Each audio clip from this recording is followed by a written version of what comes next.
Hey, sports fans, this is Robert with WTP Sports Dudes here live tonight, ready to talk about some college football thoughts. I know many of you out there in the college football world have been hearing a lot of discussion about future things possibly happening in college football.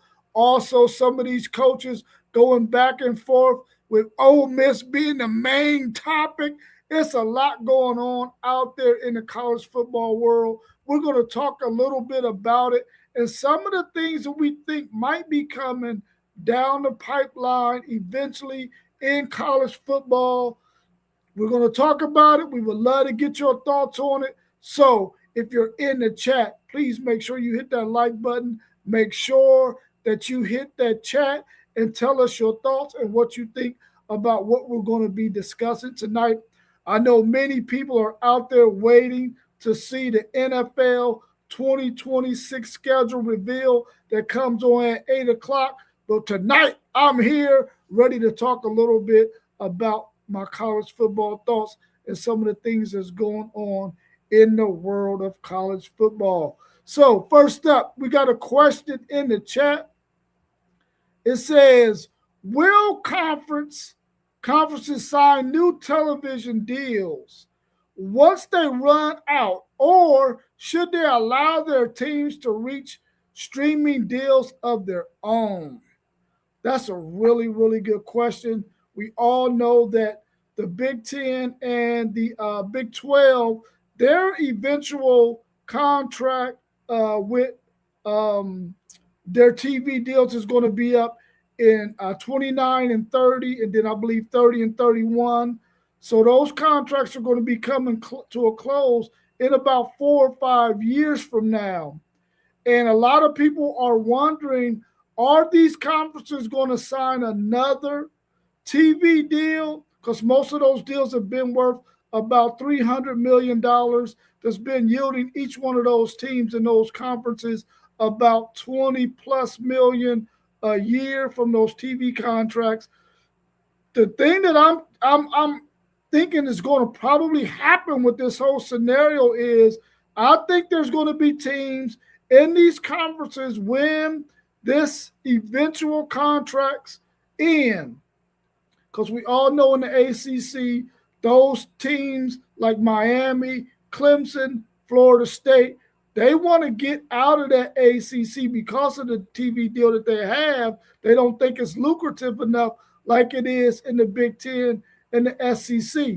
What I can see possibly happening, and this is just me thinking what it could possibly happen or what could possibly come forward after these contracts are over, or some of these teams, especially big name brands, I could see them going to a streaming channel and say, listen, you can stream our games on your channel, uh, like for instance, Peacock, like for instance, the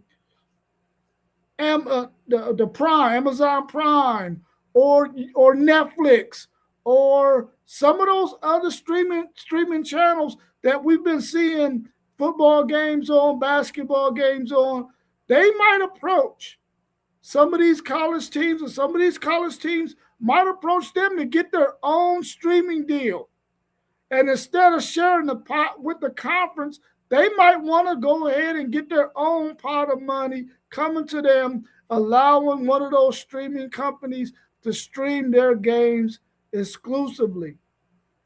And we all also are hearing a lot of buzz about some of these, at least from Steve Sarkisian, saying that maybe the maybe the SEC might move away from the NCAA. You just never know what's going to happen. But when you hear this kind of talk coming from coaches, coming from commissioners about how they feel about how the NCAA is handling things, you can start to wonder if these teams are going to leave their conference and probably find their own streaming deals. I think it's very likely that something like that could happen. Otherwise, the ESPN, ABC, Fox, those guys are going to really have to come up off of a lot more money the next time these contracts are due in order to keep these conferences with their channel. So I think this is going to be a really hot topic in about 4, 5, 6 years from now. It might even start sooner than that, though, because you never know when these teams and these conferences are going to try to leverage their power, because college football is becoming so powerful that I believe next to the NFL, there's nothing else sports wise that even can compete in the United States when it comes to college football outside of the NFL. We all know the NFL is king. So I think it's possible for teams individually to go after their own contracts with other streaming companies and get away from those TV contracts with Fox, ESPN, and ABC. And who knows, Notre Dame might even go away from their deal with NBC. We'll have to wait and see, but I think that's very, very possible.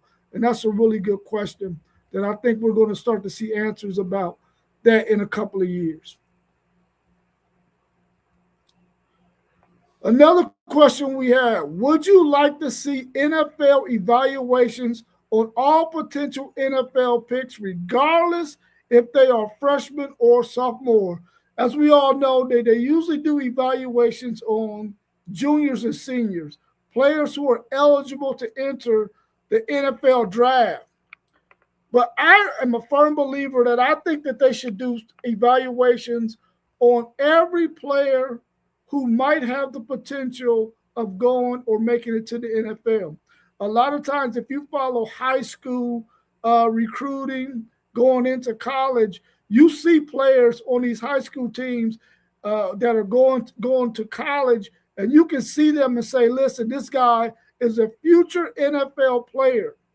I would definitely like to see an evaluation done on every player who has the possibility of making it to the NFL someday, so that they can see where they are projected at and the way the NFL is looking at them as a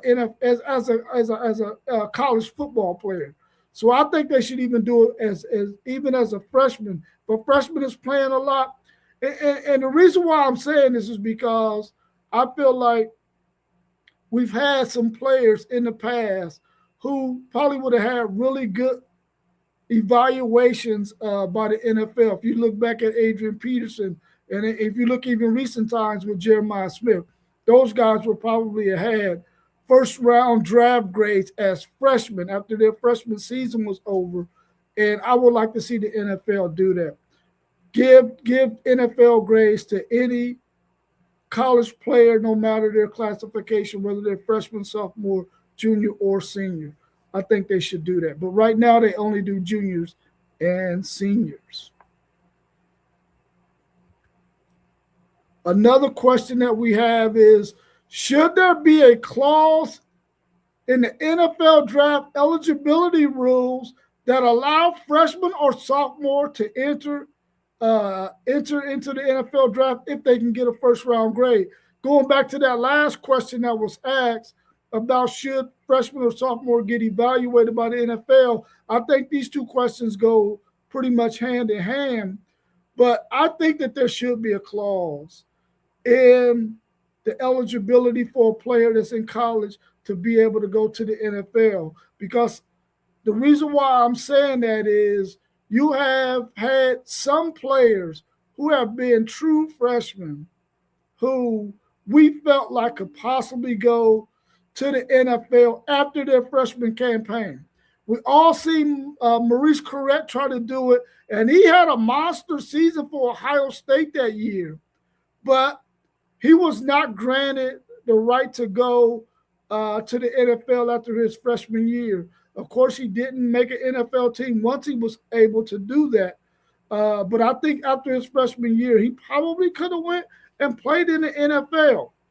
So I think that there should be a clause in there to where now it's you're only eligible to enter the NFL draft if you're a junior or you've been in college for 3 years, the completion of your third year. So that's 3 years removed from high school. Then you can go and enter into the NFL draft. But I think there are some cases out there, very few, Very, very, very few. And I think that in the case of Jeremiah Smith, like I said earlier, I believe Jeremiah Smith, after his freshman year, could have went to the NFL, and I'm quite sure he would have had a first round NFL draft grade. And Adrian Peterson is another one. I believe Adrian Peterson, after his freshman year, would have had a first round draft grade. I believe Earl Campbell would have had a first round draft grade. Now, when you start thinking about some of the defensive linemen, offensive linemen, some of those positions, quarterback, maybe not so much because those guys still need a little bit more development. And even though some of these offensive and defensive linemen are huge guys, they're not quite ready at 18 and 19 years old to be able to physically compete with some of these NFL guys who are 22, 23, 24 years old. They're just not ready at those positions. But at wide receiver, running back, I believe those position groups could definitely have a case to get one of those clauses to get into the NFL after their freshman year. I don't know if that will ever happen, but I'm quite sure somebody in the future might test that. The reason why it probably won't happen is because of NIL and players are already getting paid while they're in college. So it may never happen, but I would like to see a clause there for cases specifically like a Jeremiah Smith, because after his freshman year, he was already looking like a grown man. Same with Adrian Peterson. I would like to see a clause for at least those guys to be able to have an opportunity to go to the NFL. If they receive a first round grade, if it's not first round, then I don't think they want to waste their time. They'll stay in college and get that NIL money. Another question on the docket. Man, these questions are really in there. Will Notre Dame join a conference, or could we see more teams become independent in the near future? I think this question is which one do you think will happen first? Notre Dame will enter into a conference, or will more teams become independent? Well, we heard Steve Sarkisian talking about the possibility of those SEC teams, getting away from the NCAA, which would mean that they will probably have to go independent at that point. I'm not quite sure that anybody is going to do that anytime soon. I will probably see them try to force Notre Dame into a conference sooner than I see more teams going independent, simply because I think the way college football is set up now with the college football playoffs, conferences, the whole Notre Dame situation being on the outside when it comes to the college football playoffs, I think one of their main goals in the very near future is going to be, how do we deal with Notre Dame? Because there's people out there and they whispering and they ain't necessarily saying it out loud. Now, those of us who are in the media and who do podcasting, we're saying it out loud. Notre Dame, we feel like some people feel like they're getting preferential treatment because of how they're being handled when it comes to the college football playoffs. If they're ranked in the top 12, they automatically get a bid into the college football playoffs, and that whole situation there. But I think that we got a lot of teams out there who are looking at this whole money situation, and would it be more feasible for us as a university, as a collegiate sports league, to go ahead and get away from the NCAA or conference and go independent? Now, everybody can't do that. Everybody cannot do that. Everybody doesn't have that type of brand. They don't have that kind of sports following, or they're not even, in terms of all the sports that they got, they're not even that competitive to where they could do that. Now, but you do have some universities like the Ohio State University, they could go independent. You got Michigan, they could go independent. You got Texas, they can go independent. Alabama, Georgia, LSU, those places can go independent. Miami, I want to throw Florida State in there, but I ain't 100% sure about Florida State yet. But I think you got at least 8 to 10 universities that could go independent.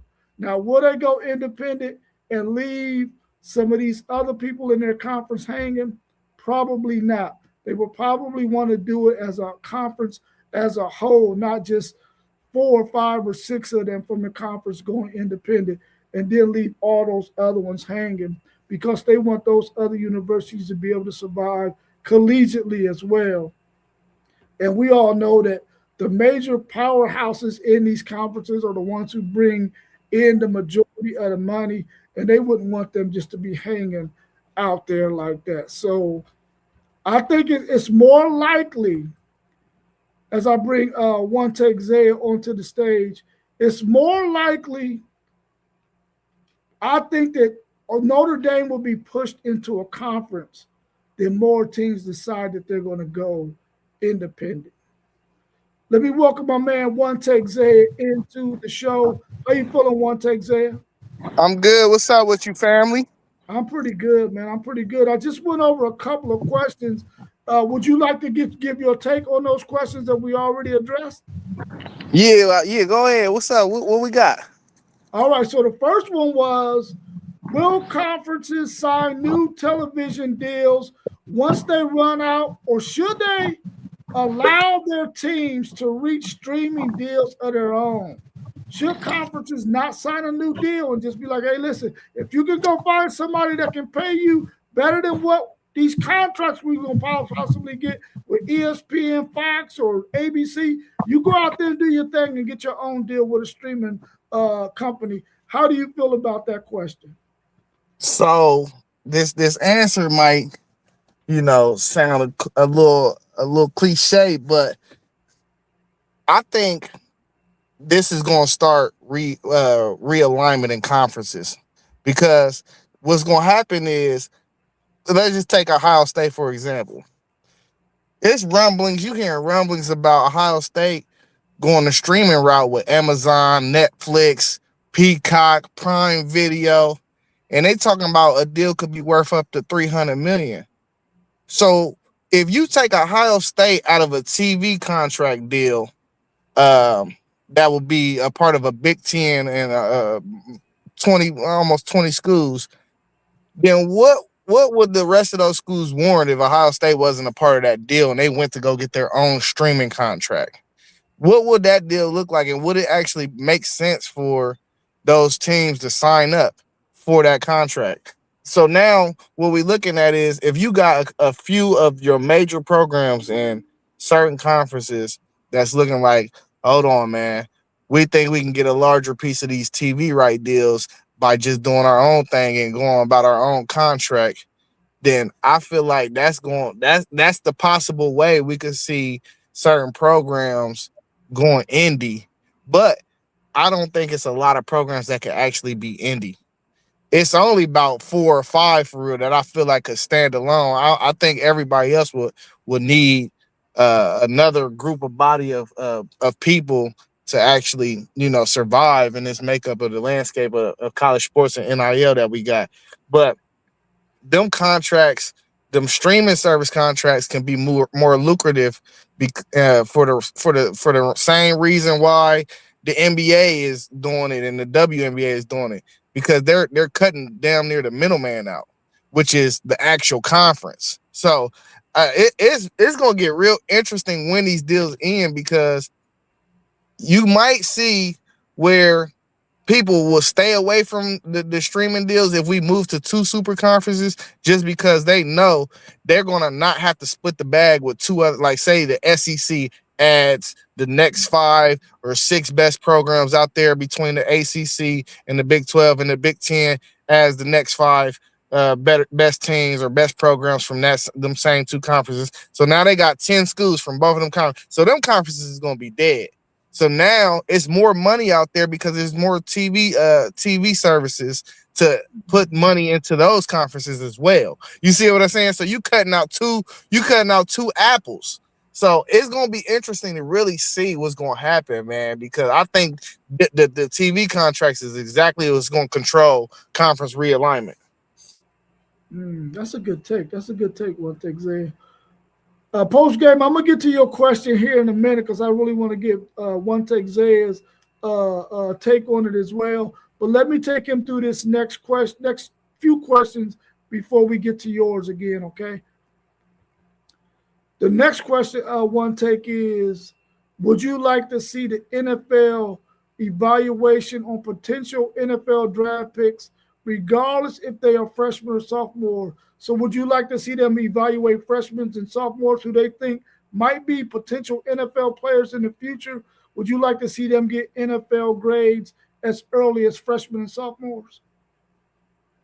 Uh, I I really don't mind if they did or didn't do it. Like, you know what I'm saying? Because one thing I understand is that at pro days, underclassmen, if your school feels comfortable enough with letting you perform at pro day, that these NFL executive and scouts can lay eyes on you. So they already got pretty much a notebook of how you looking in your workouts. They already seen you do film. If the smart programs, if they're doing their due diligence, they're already they're already a year ahead of if you're not draft eligible. They already watched that tape to scout you prehand. So I don't really necessarily mind if they did or don't, because at the end of the day, even you still got 2 years when you become draft eligible. You got that junior year. So if you decided that you wanted to go to the NFL, you can flirt with it. You can have an agent, kind of get a little representation to some of these executives and scouts, and kind of see how they feel about your evaluation off that. And if you don't like how the kind of noise that you got, you just come back to school and put more on film. So I really don't mind whether they do or don't, for real. But like I said, Julian Sain was throwing at the pro day for Ohio State. I know that. But guess who else did? Tavian St. Clair. Tavian St. Clair ain't got no reps in college football yet, but we felt comfortable enough to where we got 32 NFL teams represented at our pro day, that we felt comfortable enough to let him go out there and throw the ball, knowing that guys are out there looking for a roster spot. So um, it stuff like that matters. You know what I'm saying? So that's evaluation right there for scouts. Okay, okay. Along those same lines with that last question, should there be a clause in the NFL draft eligibility rules that should allow freshmen or sophomore to enter the NFL draft if they got a first round grade as a freshman or sophomore? Should they be allowed to enter the NFL draft and have a clause in there that allow them to do so? Yeah, nah, I wouldn't. I wouldn't, because man, the violence in football, man. I think CTE is such a real thing that I don't know. You ain't. It ain't like you gonna dodge CTE regardless, but you know, people can really lose their life behind football. So 21 and up, I think that's the perfect age, perfect rule. It still give your body time to develop. We do see some of these alien dudes like Jeremiah Smith come out that just look like they ready to play in the NFL from day one. But at the end of the day, we still got to understand that is a 20-year-old young man. You feel me? At the end of the day. So, nah, I'm cool with the 21-year-old rule, or 3 years removed from high school. All right, cool. Let's take this next question and then we'll go to post games question. Will Notre Dame join a conference, or could we see more teams become independent in the near future? And you talked a little bit about that a little earlier. Which is more likely to happen? Notre Dame end up in a conference, or more teams become independent? Yeah, I'm always going to lean towards Notre Dame joining the conference, then more teams becoming independent. And it's a couple factors too. Like, we got to understand, people going independent, like maybe Texas, Ohio State. Like I said, it's a select few that I really think could actually do it. But people going independent, it's like you never done it before, so that's really a risky move for real. We could sit there and say, man, they could stand alone, independent, but we ain't seen no big time programs outside of Notre Dame do it and do it real well. So I would say they would collude before they would just jump out there and stand alone. They'd collude and be like, nah, man, we need to level the playing field.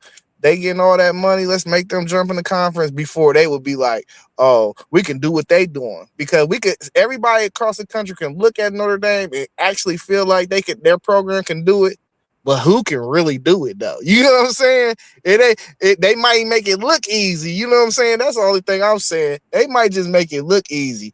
I don't think being independent is easy though.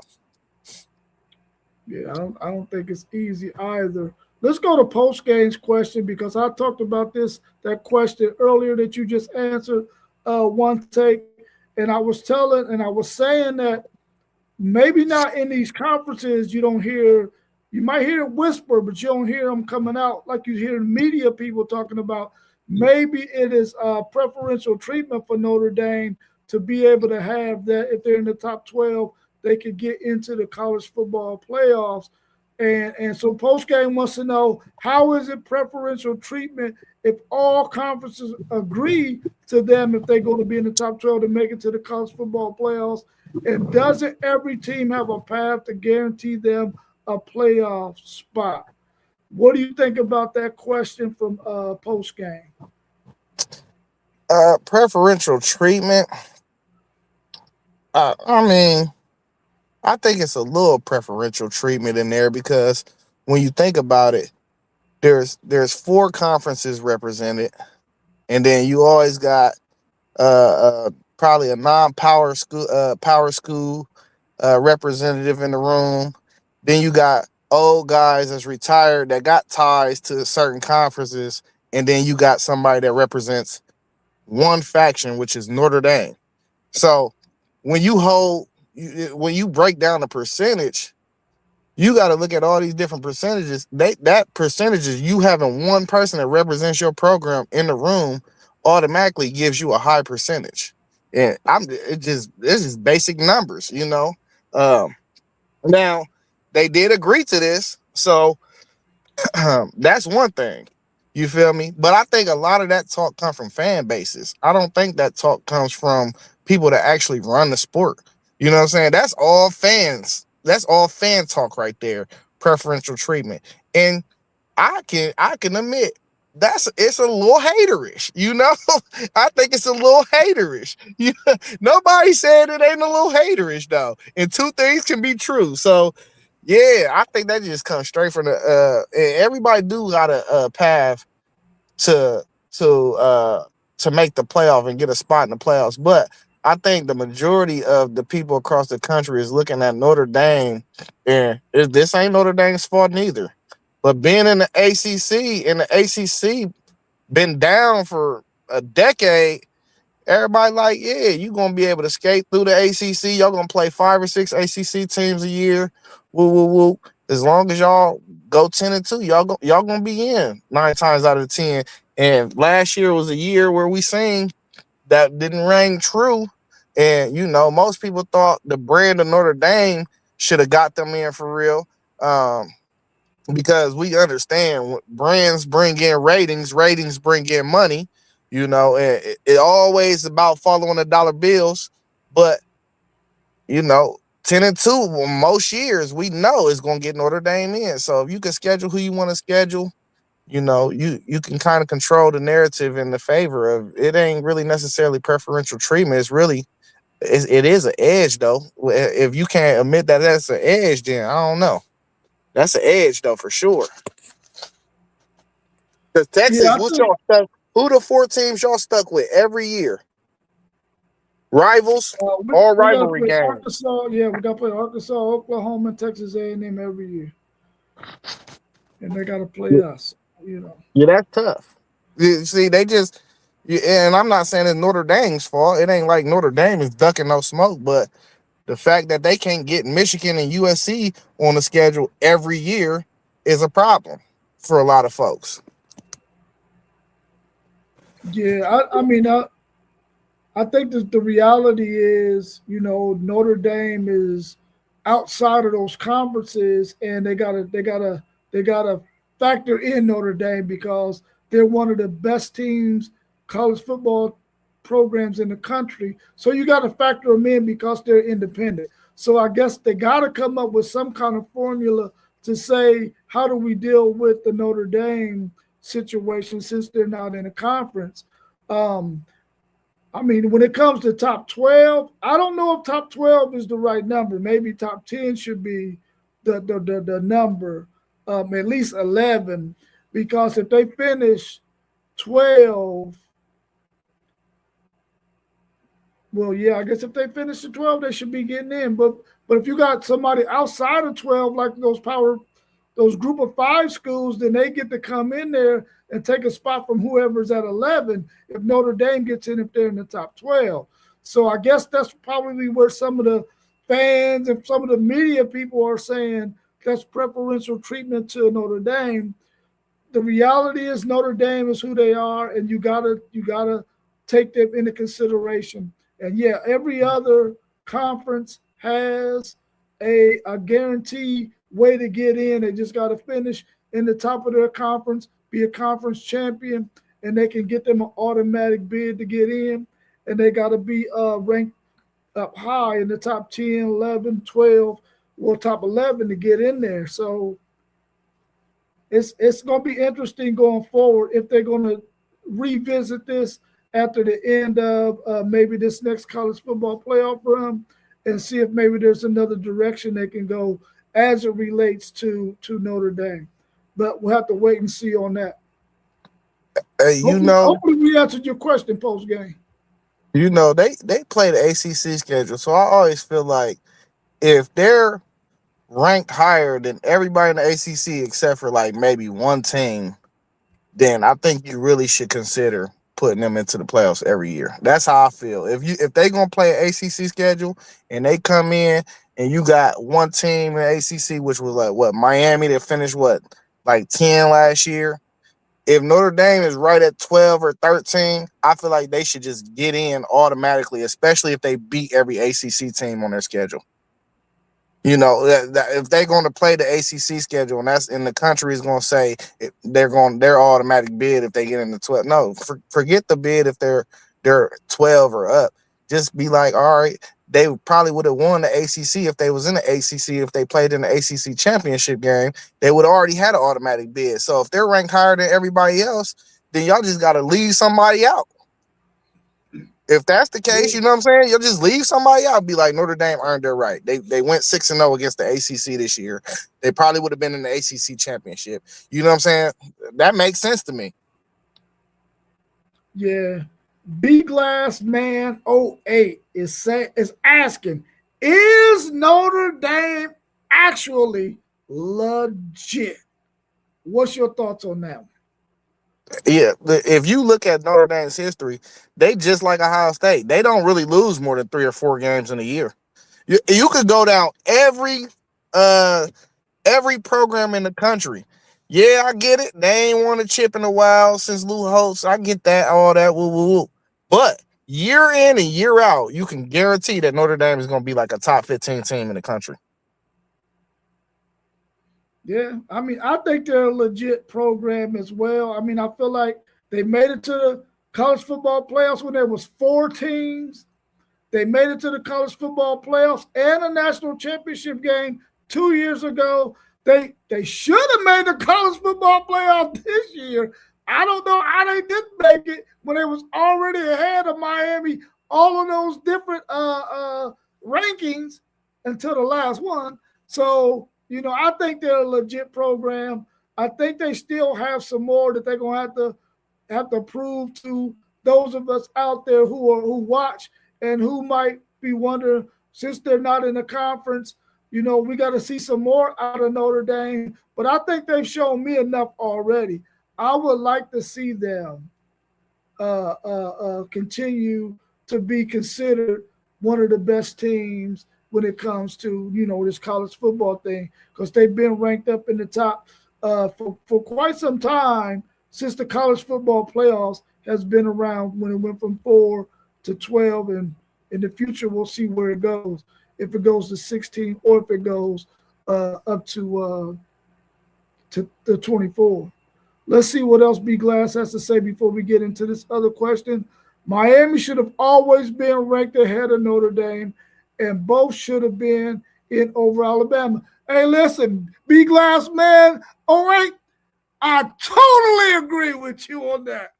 I totally agree with you. And I think my man Wante Isaiah agrees as well. Alabama made it to the championship game in the SEC, but we already knew that they were not one of the better teams in the country at that time in the season, that they should not have made it, especially after getting thumped by Georgia the way they did. No, whoa. I do not agree with that. I don't agree what with you that. got to say? What you got to say? I said it last year. It was one of them weird years. I know for a fact Notre Dame was a better team than Bama, but the results live on the field, and I cannot leave an Alabama team out that played in the SEC championship, even though they lost that game. I couldn't do it. I just couldn't, because I got respect for the SEC and the strength in that conference. You know what I'm saying?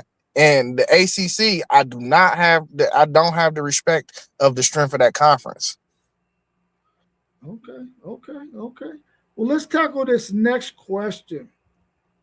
Night games are super popular for most fans. Should there be a minimum amount of night games per team in each conference written into their television contract? What's your thoughts on that? I'm pretty sure it's already language in them contracts about night games. I think it's all about who people are paired with. We know ESPN is king when it comes to sports television. And I think that the 7:30 time slots, ESPN Saturday night, that's like prime time. So the SEC is tied into that.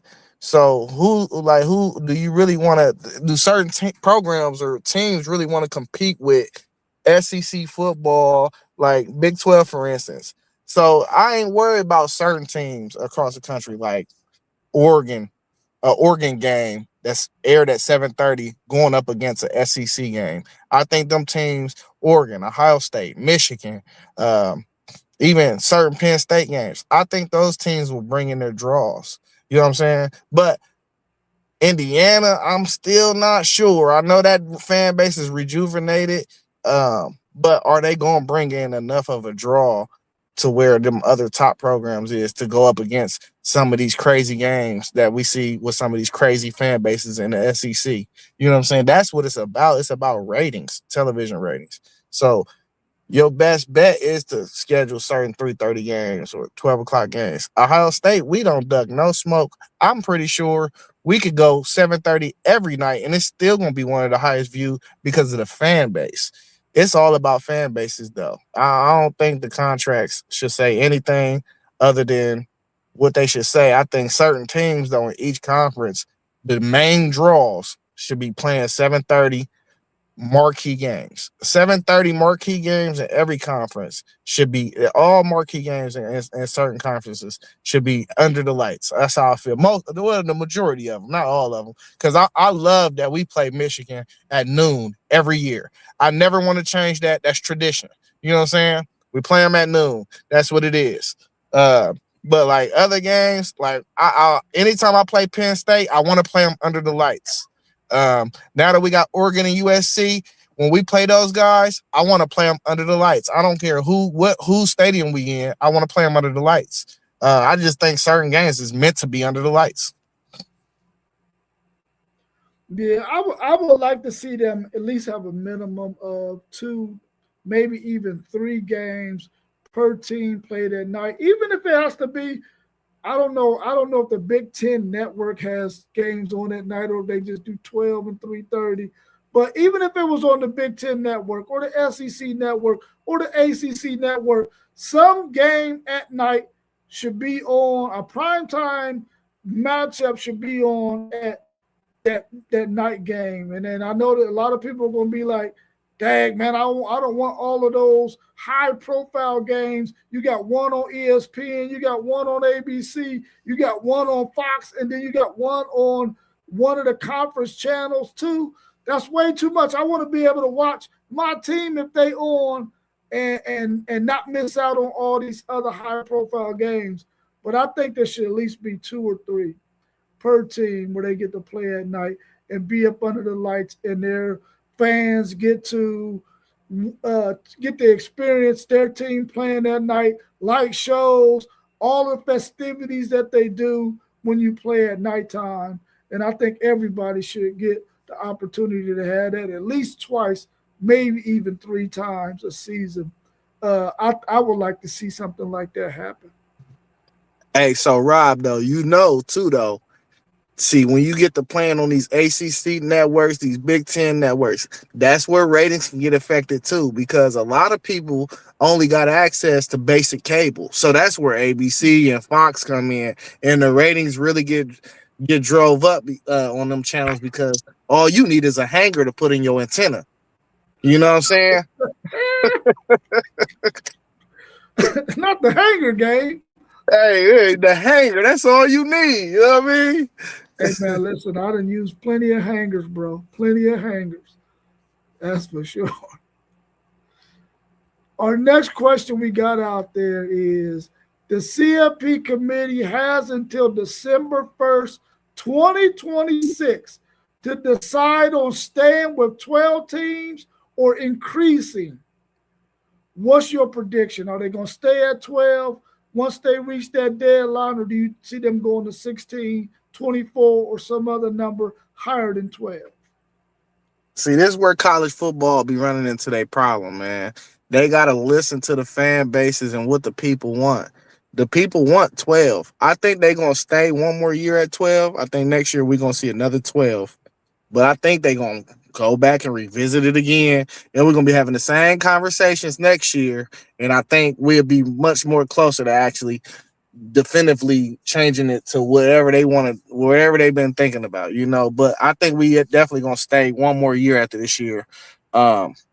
But they got to listen to the fan base, man. None of the fan base for real want 24. We got a few people out here that want it.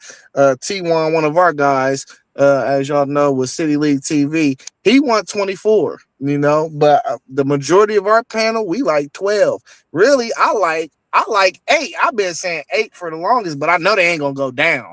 You know what I'm saying? Because now you taking money. I know they're not gonna go down. So if it was up to me, though, a perfect world would be to stay at 12 or do the 8, but I wouldn't be opposed to seeing a 16 either. Yeah. Well, I'm almost certain it was CBS News where I read that every conference wants 24 except for the SEC. We already know that the Big Ten commissioner threw it out there.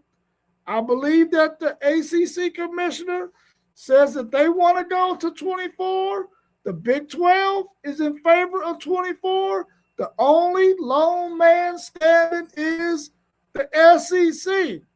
I really can see this thing, and I agree with you. I think next year it probably will stay at 12, but I'm telling you, after that, I think it's going to 24.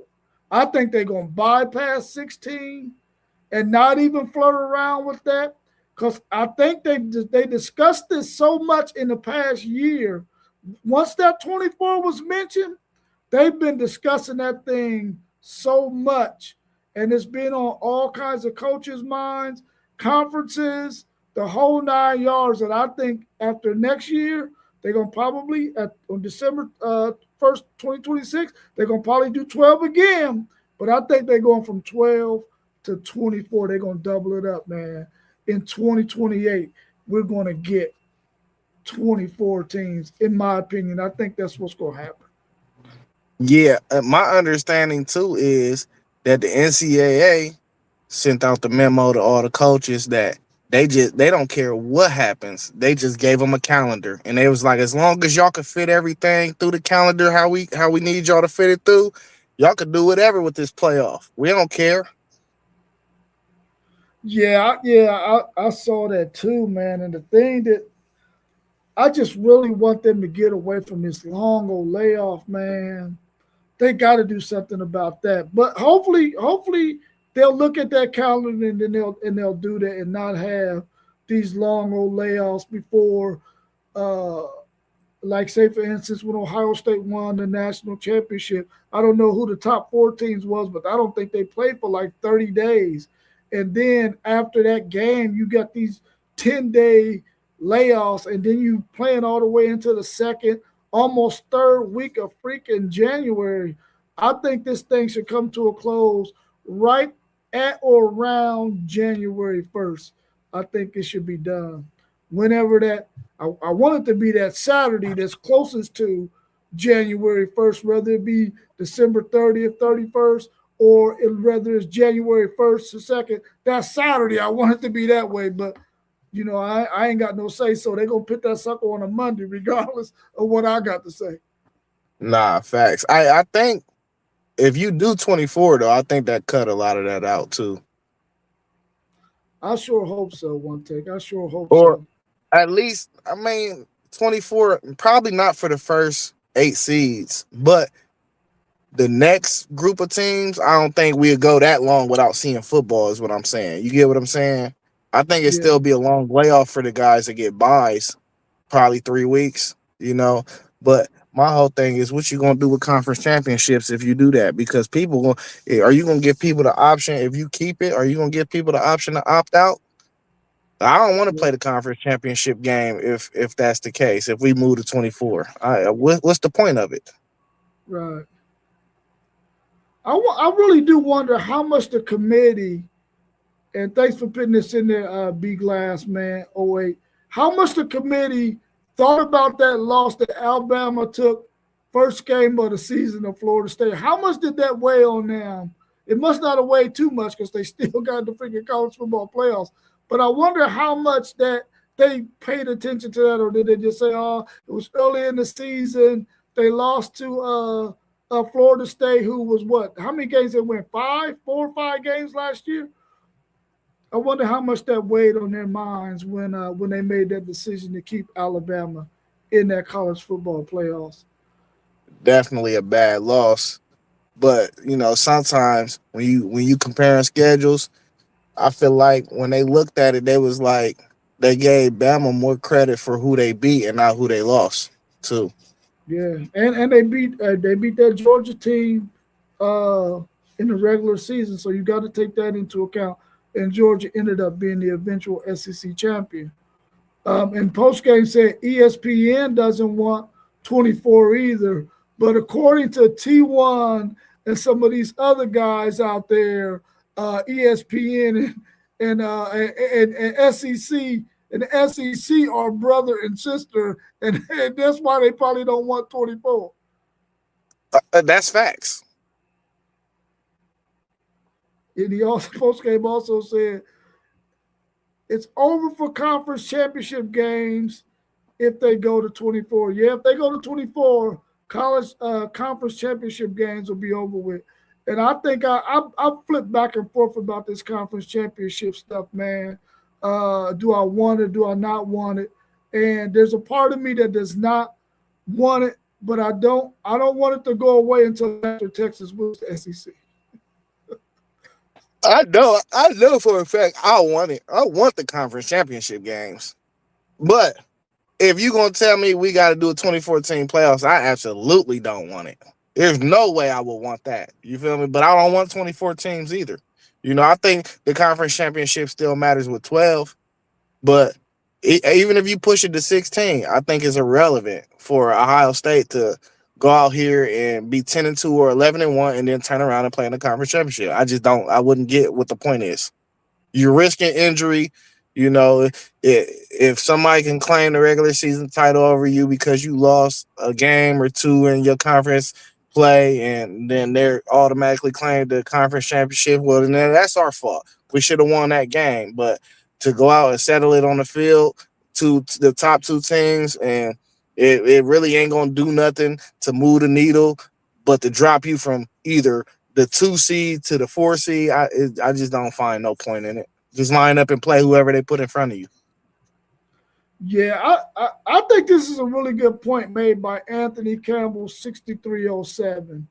He said Bama should have been out. Ohio State dropped down from losing to Indiana in their conference championship game, and where Alabama was placed before that national championship game.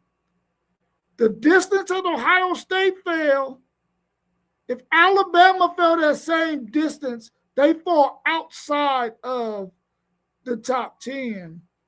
And you know those two group of 5 schools got in there at 11 and 12. Alabama should have probably been out too, because they should have failed just like Ohio State failed from losing their game. And Ohio State barely lost, and Alabama got crushed. What do you think about that? Yeah, the first thing that popped up in my head is Kodak lyrics. All rules don't apply to everybody. Kodak said, "Sorry, boo. Yeah, I lied to you, but don't you lie to me."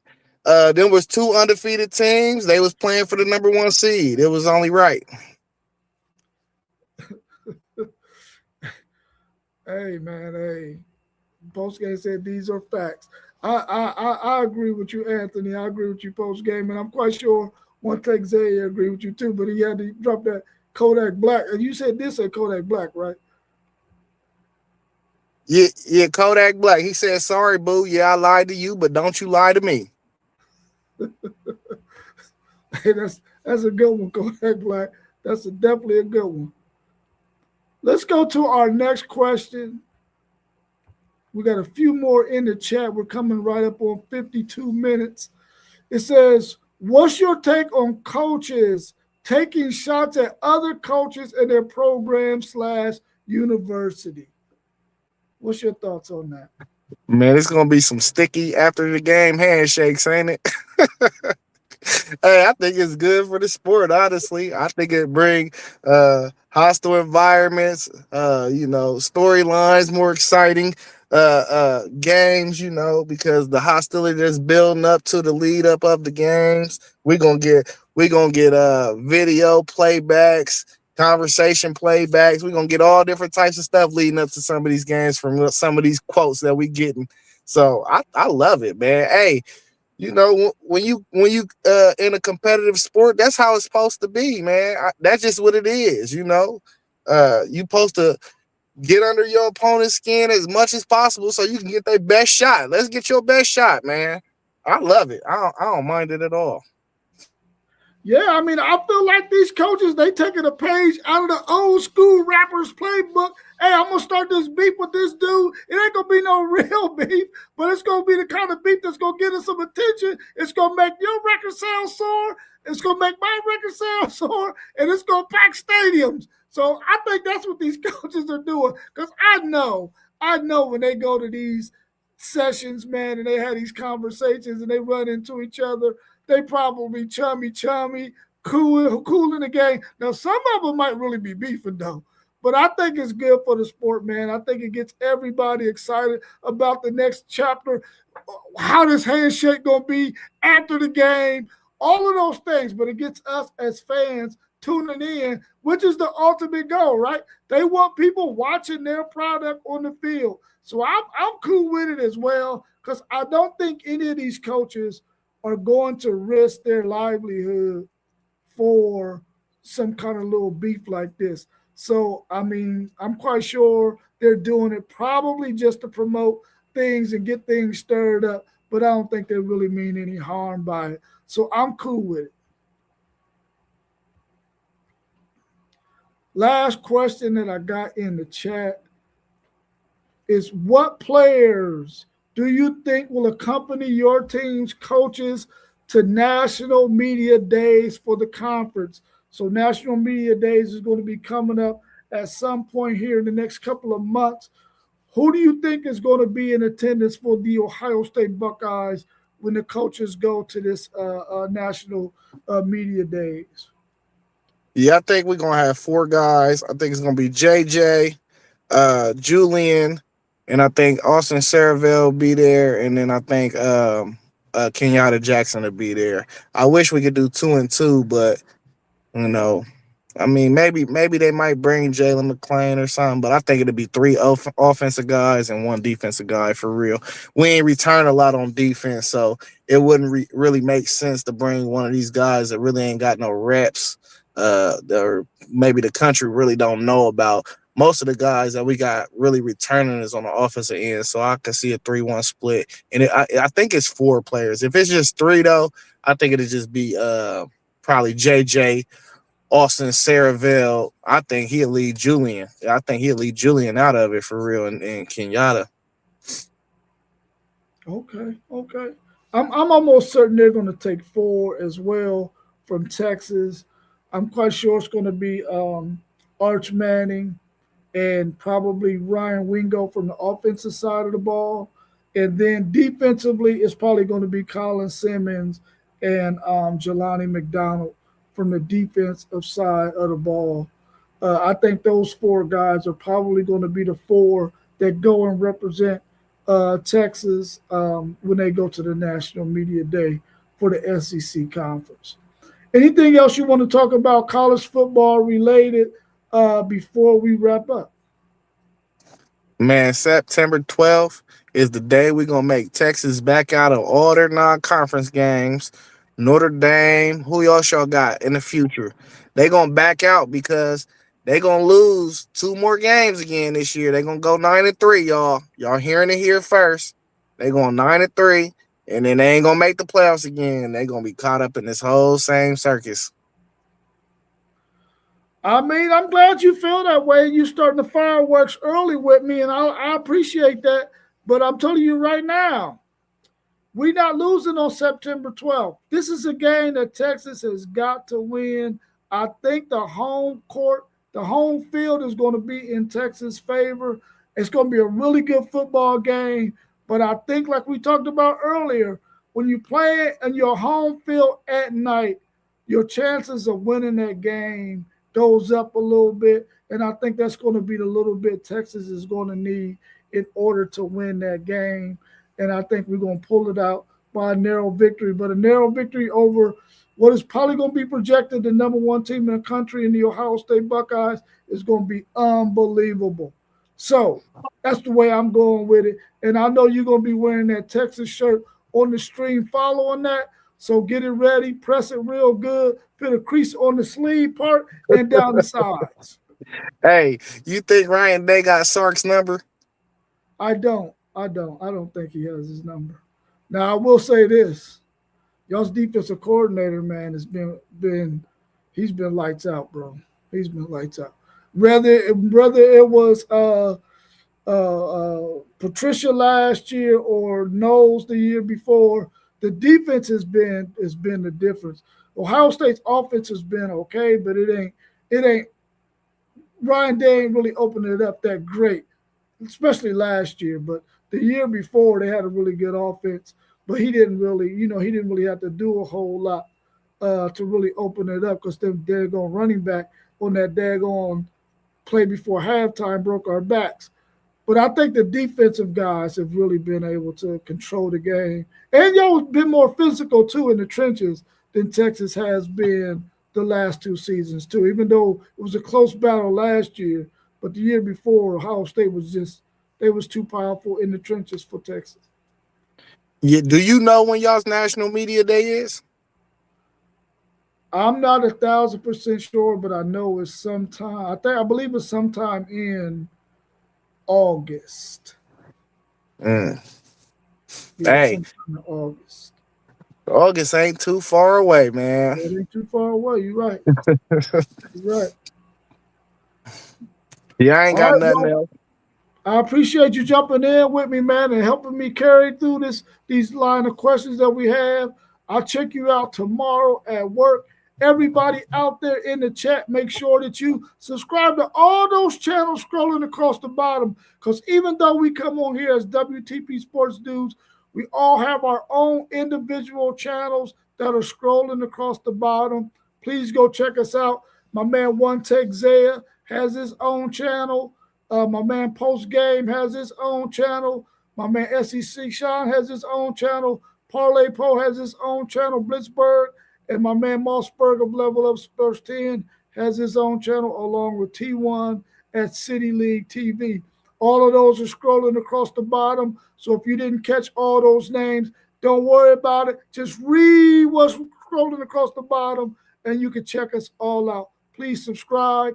Also, you can check us out on Patreon and on Spotify at WTP Sports Dudes 2026. And also go check out our webpage at WTPSportsDudes.com. Until next time, we'll see you Saturday morning at 10 a.m. Please join us then, and we'll have many, many more questions for you. And we'll see you then. Peace. Peace.